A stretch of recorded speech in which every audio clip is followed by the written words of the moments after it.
Uncle जी, आप कहते हैं जाति कर्म के आधार पर, काम के आधार पर बांटा गया, फिर एक ही जाति में भिन्न भिन्न गोत्र क्यों होता है? बढ़िया प्रश्न है। जैसे ब्राह्मण में वात्सल्य, मैथिल, यादव में मजरौट, किसनौट कहते हैं ना, सही बात है। चौधरी में तेली, कलवार, मुसलमानों में सिया, सुन्नी, अरे वाह, इत्यादि। जाति कर्म के आधार पर है, सही बात है। और गोत्र हमारे पुरखों के आधार पर, पूर्वजों के आधार पर है। ये हमारे पूर्वज हैं जिनका नाम लेते हैं। वत्सल ऋषि की संतान है तो वात्सल्य गोत्र है।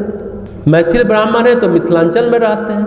किसनौट, मजरौट जो चल रहा है ये पुरखों के नाम है। गोत्र जो है ना, ये डायरेक्ट इनडायरेक्ट सभी पुरखों के ही नाम है। गोत्र हमारा पुरुष पर आधारित है। जैसे कुल देवी कुल देवता होते हैं, वैसे ही हमारे गोत्र होते हैं। अपने अपने काम के आधार पर जाति बनी है। एक ही परिवार में पूर्व वैदिक काल में क्या था? जितने काम उतनी जाति। सबके पिताजी, वैसे तो आदि पुरुष मनु ही है ना।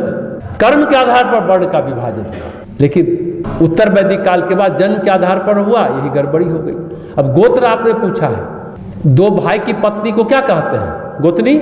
हम बार बार बताते हैं, गोतनी का अभ्रम शब्द है ये। दरअसल गोत्रिणी, वो अपने पिता के गोत्र को छोड़कर पति के गोत्र को अपनाती है। तो दोनों भाई का एक गोत्र है, दो अलग अलग गोत्र से, अलग अलग कुल खानदान से आई, पति के गोत्र को ही अपना मान ली, इसलिए गोत्रिणी कहलाई। वही हो गया गोतनी, अभ्रंश शब्द। मतलब अब दोनों एक गोत्र की कहलाएंगी।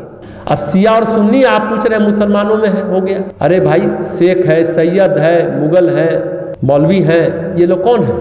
ये जैसे अपने यहाँ पंडित होता है वो होते हैं। मुसलमानों के वे है, जाति वगैरह तो कुछ है नहीं।